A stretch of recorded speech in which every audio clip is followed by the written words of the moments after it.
लोग जाते हैं ना, हम सबकी एक ही पुकार होती है कि बापूजी जल्दी से बाहर आ जाएं, बापूजी जल्दी से बाहर आ जाएं, बोलते कि नहीं। और कई बार वहाँ भी जाते हैं बापूजी से मिलने के लिए लोग, तो यही प्रार्थना करते, बापूजी बहुत हो गए, दिन बीते बीते महीने बीत गए, 9 साल भी, बापू आपके दर्शन के बिना अब अखियाँ हैं बेहाल सी, तो अब आ जाइए बापूजी। तो बापूजी विनोद करते हुए भक्तों की वेदना भी जानते हैं, पीड़ा भी जानते हैं, लेकिन फिर भी कितना भी कोई रोता रोता वहाँ जाए, कितना भी दुखी होकर के जाए, लेकिन बापूजी उसको खुश करके भेज देते हैं, उसको आनंदित करके भेज देते हैं। बापूजी कहते हैं कि मैं तो बाहर आऊँगा ही आऊँगा, लेकिन तुम जल्दी से भीतर आ जाओ, तुम जल्दी से भीतर आ जाओ। और हम तुमको भीतर लाने के लिए ही तो है, सदगुरु ही भीतर लेके जाते हैं। तो हम सब पुकारें कि गुरुदेव आप नज़र में तो रहते हो, फिर भी जैसे गोपियाँ अपने भगवान कृष्ण को अपनी आंखों के सामने देखना चाहती है, भगवान साकार भी है निराकार भी है, तो जिस साकार स्वरूप में हमको आनंद मिला, दर्शन मिले, ऐसी साकार स्वरूप का दर्शन बार बार ये नज़रें चाहती है। और नज़रों से क्या मिलता है, वाणी से क्या मिलता है, ये तो सब भक्तों की अनुभूति है। जब बापूजी निकट, जब भी हैं बापू निकट आते, भक्तों के दिल खिल जाते। क्यों खिल जाते हैं कि महापुरुष जब देखते हैं ना, तो हमारा हृदय जो कमल है वो खिल जाता है, तभी आनंद आता है वो महापुरुषों की दृष्टि से। और महापुरुष हमारे शरीर को नहीं देखते, हमारे भीतर जो छुपा हुआ चैतन्य है, उस चैतन्य को देखते हैं कि सब में वो परमात्मा बसा हुआ है। और इसलिए कहा नज़रों से वो निहाल हो जाते, जो सदगुरु की नज़र में आ जाते हैं। जोधपुर में भी भक्त जाते हैं, दर्शन तो बापूजी के हो जाते हैं, लेकिन फिर भी तसल्ली नहीं होती। हाँ, बापूजी की एक दृष्टि पड़ जाए, एक दृष्टि पड़ गई तो लगता है कि हाँ बापू ने मुझे देख लिया। और वो जब दृष्टि पड़ती है ना, तो उसमें जो अनुभूति होती है वो भक्त कह नहीं सकता, कैसा आनंद आता है। एक बार मैं जोधपुर गया, तो जब बापूजी की गाड़ी जाती थी, तो अलग अलग पॉइंट पे जहाँ पर गाड़ी स्लो होती वहाँ लोग खड़े रहते हैं, कोई यहाँ खड़ा, कोई ब्रेकर के पास खड़ा है। तो भीड़ होती थी कहीं कहीं, तो मैंने बोला कि ये भीड़ में क्या है कि अब किस किस को बापूजी नहीं हारेंगे। तो कई लोग अकेले खड़े रहते थे कि हम अकेले होंगे तो हमारे पे अच्छे से दृष्टि पड़ेगी, सिर्फ हम पे ही पड़ेगी। हर कोई चाहता कि हम पे ही पड़े, ये भक्त की भावना होती है। तो मैं जहाँ खड़ा हुआ वहाँ 4-5-7 लोग और खड़े हो गए, उनको लगा रामा भाई के पीले कपड़े हैं तो जल्दी से दृष्टि पड़ेगी, तो फिर वहाँ खड़े हो जाए। तो मैंने कहा भाई आप यहाँ क्यों खड़े हो, मैं दूसरी जगह जाऊँ तो वो दूसरी जगह खड़े हो जाए। तो मैं दूसरी दिशा में अपोजिट साइड खड़ा हो गया, तो वहाँ कोई नहीं आया काफ़ी देर तक। अब जैसे ही बापूजी की गाड़ी आने वाली थी, मैं झट से उससे इस तरफ आ गया जिस तरफ बापूजी होते हैं। दृष्टि पड़ी, दर्शन हुए, तो लोग दर्शन के लिए ललायित हैं। और सदगुरु की दृष्टि क्या होती है, ये दृष्टि जो है वो दृष्टि वो है जो मीरा की है। जो मीरा उस जहर के ऊपर दृष्टिपात करती है तो जहर जो है वो अमृत बन जाता है। श्री आशा रामायण का वो प्रसंग जिसमें पूज्य बापूजी एक दिन नर्मदा किनारे बैठे हुए थे, अंधेरा था। आता है ना प्रसंग, आता कि नहीं, बोलो जरा। बंद मकान बरामदा खाली, बैठे वहीं समाधि लगा ली। समाधिस्थ थे बापूजी, लेकिन तभी वहां से कोई गुजरा, और गुजरा तो उसने देखा किसी ने सोचा डाकू, लाए लाठी भाला चाकू। अरे देखो अंधेरे में कौन बैठा है। दौड़े चीखे, शोर मच गया, शोर मचा दिया और सब आ गए। टूटी समाधि, ध्यान खिंच गया। समाधि से बाहर वृत्तियां आई, ध्यान खिंचा तो साधक उठा थे विखिरे केशा, राग द्वेष ना किंचित लेसा। उठे थे लेकिन कोई राग नहीं और कोई द्वेष नहीं। ये मुक्त महापुरुष के लक्षण गुरु नानक जी भी कहते हैं, हर्ष शोक जाके नहीं, बैरी मीत समान, कहे नानक सुन रे मना, मुक्त ताहिते जान। जिसका राग चला गया, द्वेष चला गया, ये द्वैत भरी दृष्टि है। और जहाँ द्वैत है वहाँ पर शांति नहीं है, आनंद नहीं है, प्रेम नहीं है, माधुर्य नहीं है। और जहाँ एक दृष्टि है, महापुरुषों के पास एक दृष्टि है, द्वैत दृष्टि नहीं है, अपना और पराया, उनके लिए सब एक ही है। वो सबको एक नज़र से देखते हैं, इसलिए सबको महापुरुष अपने लगते हैं, भेदभाव से नहीं देखते, एक दृष्टि से सबको अपना मानते हैं और इसलिए महापुरुष सबको अपने लगते हैं। तो साधक उठा थे विखरे के सा, राग द्वेष न किंचित लेसा। अब ये दृष्टि जैसी दृष्टि है वैसी सृष्टि है। वहाँ लोग बहुत सारे थे, बापूजी तो एक थे लेकिन देखने वाले अनेक थे। और फिर जिसने जैसी जैसी भावना से देखा, सरल लोगों ने साधु माना, हत्यारों ने काले ही जाना। भैरव देखे दुष्ट घबराए, पहलवान ज्यों मर ही पाए। कामी जनों ने आशिक माना, साधु जन की ने परिणामा। तो अनेक लोगों ने अनेक अनेक दृष्टि से देखे। सरल लोगों ने कहा ये तो संत हैं, साधु हैं। सरल लोगों ने साधु जना, हत्यारे लोग खड़े थे, उन्होंने कहा ये कहीं साक्षात काल तो नहीं है, डरे। सरल लोगों ने साधु जना, हत्यारों ने भैरव दिख दुष्ट घबराए। जिसका दुष्ट स्वभाव था वो थोड़े डरे भी, घबराए भी। पहलवान थे, उन्होंने कहा नहीं नहीं ये तो हट्टे कट्टे हैं, पहलवान लगते हैं। कामी जनों ने कहा ये तो कोई आशिक हैं। लेकिन सब ने अलग अलग दृष्टि से देखे। लेकिन पूज्य बापूजी ने उन सबको कौन सी दृष्टि से देखे?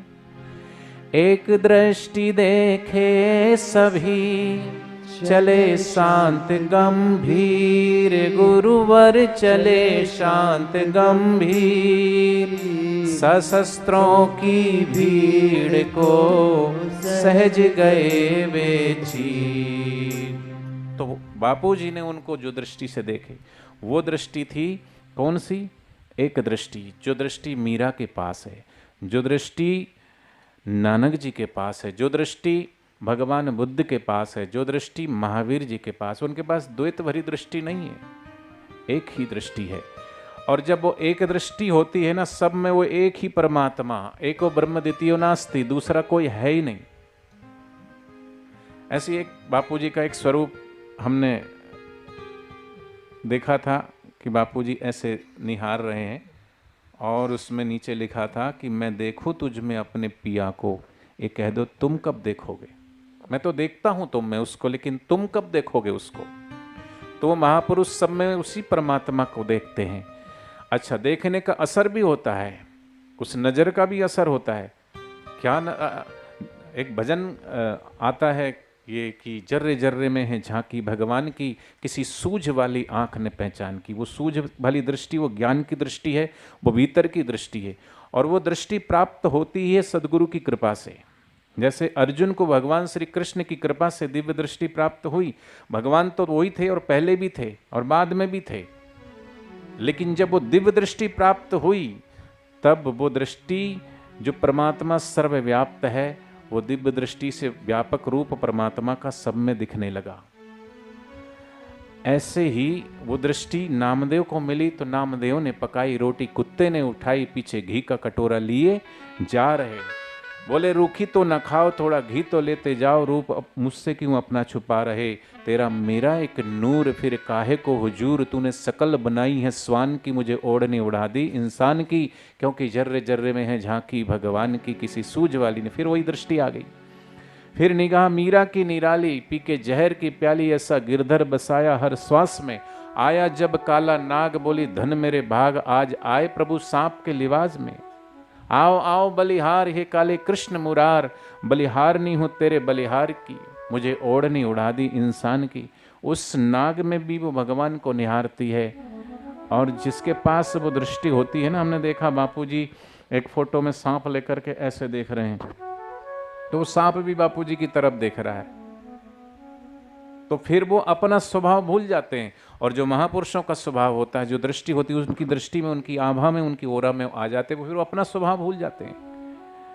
फिर इसी तरह सूरदास निगाह जिनकी थी खास, ऐसा नैनों में न सता हरि नाम का। हर जगह वो समाया, सारे जग को बताया, आई रोशनी थी आंखों में ज्ञान की, क्योंकि जर्रे जर्रे में है झांकी भगवान की। इसी तरह नानक कबीर सही थी जिनकी नजीर, पत्ते पत्ते में बताया निराकार को। ये गली, ये बियाबान, ये शहर, ये जान, ये मेहरबानियाँ हैं उसी मेहरबान की, जर्रे जर्रे में है झांकी भगवान की। ये एक दृष्टि वही है जो बापूजी के पास है, और उसी दृष्टि से बापूजी ने निहारा तो क्या हुआ? एक दृष्टि देखे सभी चले शांत गंभीर, गुरुवर चले शांत गंभीर, सशस्त्रों की भीड़ को सहज गए बेचीर। कुछ नहीं बोले, सबके ऊपर एक निगाह डाली बापूजी ने। और आप सबको पता है कि बापूजी जब प्रेम भरी निगाह डालते हैं, व्यासपीठ पर आते हैं और एक नज़र सब पे घुमाते हैं, तो कोई नाचने लगता है, कोई कूदने लगता है, कोई उछलने लगता है, कोई हंसने लगता है, कोई रोने लगता है, किसी की कुंडली शक्ति जागृत होने लगती है। और ध्यान योग शिविर में तो क्या क्या होता है, तो वो महापुरुषों की वो संप्रेक्षण शक्ति, वो भीतर की दृष्टि से निहारते ही जहाँ जहाँ उनकी दृष्टि जाती है वो सबको आंदोलित और आह्लादित करने लगती है। तो वो दृष्टि बापूजी ने सब पे डाली तो सबके अस्त्र शस्त्र नीचे गिर गए और सब शून्य हो गए, अवाक रह गए। किसी के मुंह से कोई जुबान से कुछ निकला नहीं, लेकिन चले गए बापूजी वहां से, लेकिन वो शांत हो गए। उनका स्वभाव विपरीत था, अलग अलग स्वभाव के व्यक्ति थे, है ना। सबने अलग अलग दृष्टि देखी। जैसे भगवान शिव जी के दरबार में देखो तो सब विपरीत विपरीत स्वभाव के लोग हैं, लेकिन वहाँ पर वो प्रेम और आनंद भरी दृष्टि जो शिव जी की है, उनके स्वभाव में और उनके प्रभाव में, उनकी ओरा में जो आ जाते हैं, तो वो फिर वो उस स्वभाव में नहीं रहते। सर्प अपने विषैले स्वभाव में नहीं है, वो शिव स्वभाव में है। नंदी है वो अपने उस बैल वाले स्वभाव में नहीं है, वो शिव स्वभाव में है।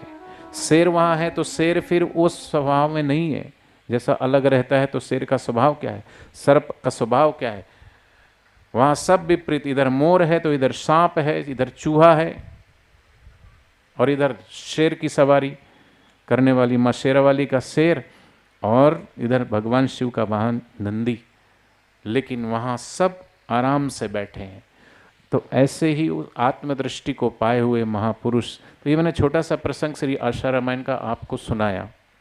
तो ऐसे गूढ़ चीज़ें श्री आशा रामायण में बड़े गहराई से अगर हम उसको समझें तो फिर हमें किसी भी अन्य शास्त्र को पढ़ने की आवश्यकता पड़ेगी नहीं। और हमारे को गुरु की करुणा, गुरु की कृपा, गुरु की भक्ति बढ़ाना है तो श्री आशा रामायण रोज पढ़ें, और पढ़ के रटे नहीं, बल्कि कोई भी श्लोक। और पूज्य बापू जी बताते कि जब भी आप भोजन करें तो आधी लाइन कोई बोले और आधी लाइन दूसरा बोल के, और फिर हास्य प्रयोग करके और फिर भोजन करें, तो भोजन प्रसाद बनेगा और आनंद देने वाला होगा, है ना। जैसे भाव ही कारण ईश है, सतचित आनंद रूप है,